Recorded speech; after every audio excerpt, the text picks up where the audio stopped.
اس حیوان انسان کا وجود زمین سے ہے، مٹی سے پیدا کی، مٹی سے، گارے سے، تین لازب سے، چپچکانے والے گارے سے، وہ جس میں کہ بدبو پیدا ہو جائے، یہ ساری باتیں کہی گئی ہیں۔ اور سائنس بھی کہتی ہے مٹی سے پیدا ہوئے، کیسے پیدا ہوئے اس میں اختلاف ہے، لیکن یہ کہ ہے مٹی ہماری اوریجن، قرآن بھی کہتا ہے اور سائنس بھی کہتی ہے۔ اور ہمارے وجود کو جب وہ تھک جائے، مزمحل ہو جائے، اس کی انرجی کم ہو جائے، تو اس کے لیے جو غذا ہے، جو تقویت ہے، وہ بھی ساری زمین سے آ رہی ہے۔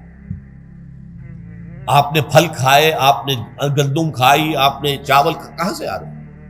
اچھا بکری کا گوشت کھایا تو بکری کا گوشت کس چیز سے بنا ہے؟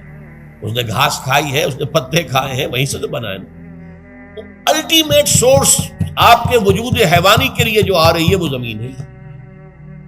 وجود روحانی کو بھی تقویت کی ضرورت ہے، وہ بھی مزمحل ہوتی ہے، کمزور ہو جاتی ہے، خاص طور پر جبکہ وجود حیوانی کا اس پر غلبہ ہو جائے، تب تو یوں سمجھیے کہ وہ بالکل بے ہوش ہو کر موت کے قریب پہنچ جاتی ہے۔ اس کی تقویت، اس کی غذا وہیں سے آئی ہے جہاں سے روح آئی ہے، وہ کلام ربانی ہے، روح ربانی، نفخت فیہ من روحی من روحی من روحی، میں پھونک دوں اس میں اپنی روح میں سے۔ روح کا تعلق ذات باری تعالیٰ کے ساتھ ہے۔ اسی طرح کلام ربانی کہاں سے آیا ہے؟ اللہ تعالیٰ کے پاس سے، یہ اس کی تقویت کا ذریعہ ہے۔ اب عام حالات میں کیا ہوتا ہے؟ ہمارا یہ وجود حیوانی چھایا ہوا ہے ہمارے وجود کے اوپر، بیچاری روح جو ہے دبی رہتی ہے، پسی رہتی ہے۔ اگر خدا نے خواستہ ہم گناہ گار بھی ہیں، گناہ پر گناہ کا ارتکاب کر رہے ہیں، تو وہ روح جو ہے وہ قلب کے آئینے شیشے کے اندر ہے۔ فیہا مصباح، المصباح فی زجاجہ، الزجاجہ کانہا کوکب دری، قلب جو ہے شیشے کے مانند ہے جس کے اندر روح کا چراغ جل رہا ہے۔ اب اگر یہ اوپر جو شیشہ ہے اس پر دھواں آ گیا، لالٹین کی چمنی پر دھواں آ گیا، تو اب روشنی باہر تو نہیں آئے گی۔ اگر انسان گناہ کرتا ہے تو قلب پر رین، زنگ آ جاتا ہے، یا حضور نے فرمایا ایک داغ لگ جاتا ہے، اور گناہ کرتا ہے اور داغ لگتا ہے، اور گناہ کرتا ہے اور داغ، یہاں تک کہ بالآخر پورا قلب سیاہ ہو جاتا ہے۔ اب وہ روح اندر بند ہو گئی، وہ دفن ہو گئی۔ اس کے لیے اب ضروری ہے کہ اب ایک پروگرام ایسا دیا جائے جو ریورس ہو جائے۔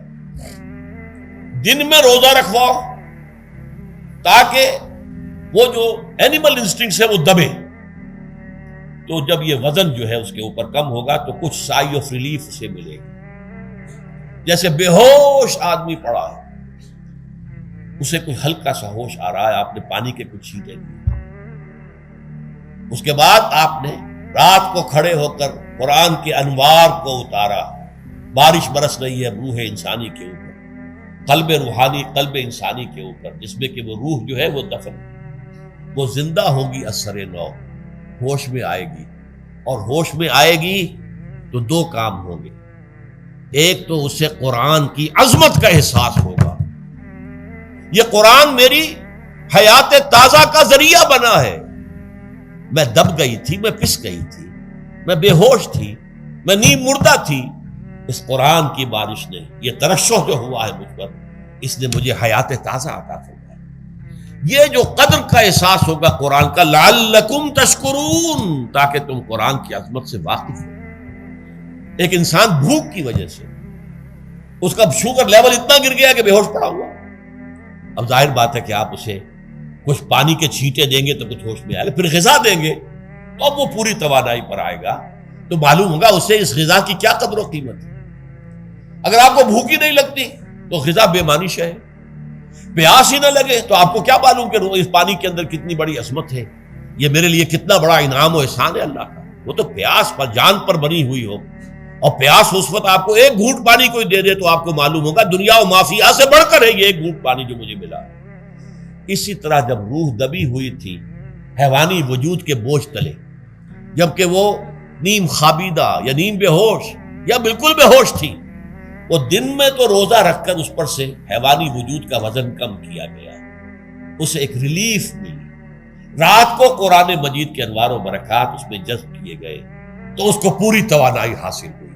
اس پوری توانائی کا پہلا نتیجہ تشکر، قرآن کا شکر، الحمدللہ الذی انزل علی عبدہ عبدہ الکتاب ولم یجعل لہ عوجا، پھر وہ قلب کی گہرائیوں سے نکلے گا۔ سارا شکر اس اللہ کے لیے جس نے اپنے بندے پر صلی اللہ علیہ وسلم کتاب نازل کی اور اس میں کوئی کجی نہیں رکھی، کسی طرح کی ایش پیچ نہیں۔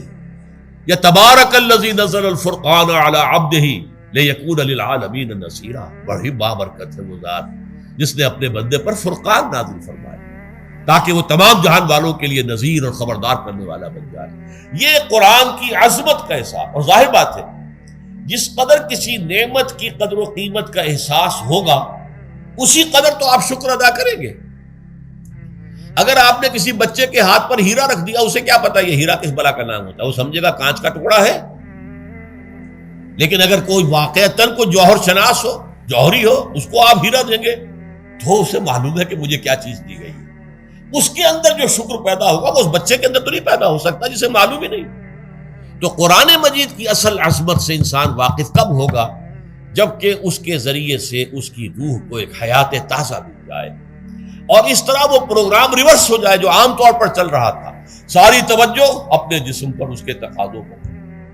جسم میں تھوڑی سی پھنسی نکل آئی ہے، بھاگ رہے، دوڑ رہے اس کے علاج کے لیے۔ کوئی اور مرض لاحق ہو گیا، بھاگ رہے، دوڑ رہے اس کے علاج کے لیے، بڑی بڑی فیسیں بھی دے رہے، ساری جسم کی پرواہ ہے۔ روزانہ نہا رہے ہیں اور اچھے سے اچھا صابن لا کر نہا رہے ہیں، وہ جسم کی پرواہ ہے نا، اس کی دیکھ بھال ہے، روح کی طرف توجہ ہی نہیں۔ یہ ہے وہ بات جو کہی گئی ہے سورہ حشر میں، اور جس سے علامہ اقبال نے پھر اپنے فلسفہ خودی کی اساس اور سورس قرار دیا۔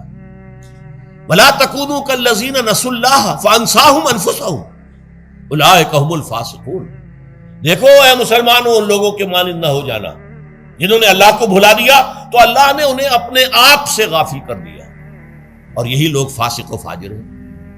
یہ سوال پیدا ہوتا ہے کہ انسان اپنے آپ سے کہاں غافل ہوتا ہے؟ کیا اپنے وجود حیوانی سے غافل ہوتا ہے؟ کیا بھوک لگتی ہے تو وہ ادھر ادھر منہ نہیں مارتا، غذا کو حاصل کرنے کے لیے کوشش نہیں کرتا؟ پیاس لگتی ہے تو کیا پانی یا کوئی اور مشروب تلاش نہیں کرتا؟ کوئی بیماری لاحق ہوتی ہے تو کیا اس کے علاج کی طرف توجہ نہیں کرتا؟ اسے آرام کی حاجت ہوتی ہے تو آرام نہیں لیتا؟ اپنے اس وجود سے تو غافل نہیں۔ کون سے وجود سے غافل ہوا ہے؟ وہ روحانی وجود سے غافل ہے۔ بھول گیا کہ میرے اندر روحانی وجود بھی ہے اور اس کا تعلق ذات باری تعالیٰ کے ساتھ۔ اس نے سمجھا کہ میں بس حیوان ہوں، نرا حیوان ہوں، اپنے اس وجود کی اصل حقیقت ہی سے بے خبر، غافل۔ چنانچہ آج کے دور کا سب سے بڑا المیہ کیا ہے؟ ڈاروین کے نظریے کے جو اثرات پیدا ہوئے ہماری معاشرت پر، ہماری سوچ پر، ہمارے فکر پر، ہمارے فلسفے پر، ہماری سوشولوجی پر، وہ کیا ہے کہ ہم بھی نرے حیوان ہیں۔ اللہ اللہ خیر کرے۔ یہ سب سے بڑی محرومی ہے اس دور کی کہ انسان اپنے اصل شرف سے خود ہی مستعفی ہو گیا۔ ہمارا کوئی وجود ہے ہی نہیں روحانی وغیرہ، روح کسے کہتے ہیں ہم نہیں جانتے، بس یہ جسم ہے۔ ہم اللہ کو نہیں جانتے کون ہے کون نہیں ہے، ہوگا ہم تو اس کائنات کو جانتے ہیں۔ ہم روح سے واقف نہیں، ہم تو اپنے جسم کو واقف۔ آخرت سے ہمیں کچھ پتہ نہیں، شاید ہو شاید نہ ہو، کچھ پتہ نہیں، لیکن یہ زندگی تو ہے، اسے ہم جانتے ہیں۔ یہ ہے آج کے انسان کا سب سے بڑا المیہ، اور یہ ہے ماس سکیل کے اوپر ارتداد، ذہنی طور پر مرتد ہو چکے ہیں انسانوں کی عظیم اکثریت مرتد ہو چکی ہے۔ یہ ہے در حقیقت کہ روزہ جو ہے اس پروگرام کو آ کر ریورس کرتا ہے۔ دن میں کھانے پینے، جنسی تقاضے پر پابندی، وہ وجود حیوانی کا وزن کچھ کم، روح جو دبی ہوئی تھی یا سسک رہی تھی یا بے ہوش تھی یا نیند مردہ تھی، اسے کچھ ریلیف ملا۔ اب اس کے اوپر قرآن مجید کے تیرے ضمیر پہ جب تک نہ ہو نزول کتاب، گرہ کشاہ نہ رازی نہ صاحب کشاف، ہمارے دلوں کے اوپر بارش ہو رہی ہو انوار قرآنی کی۔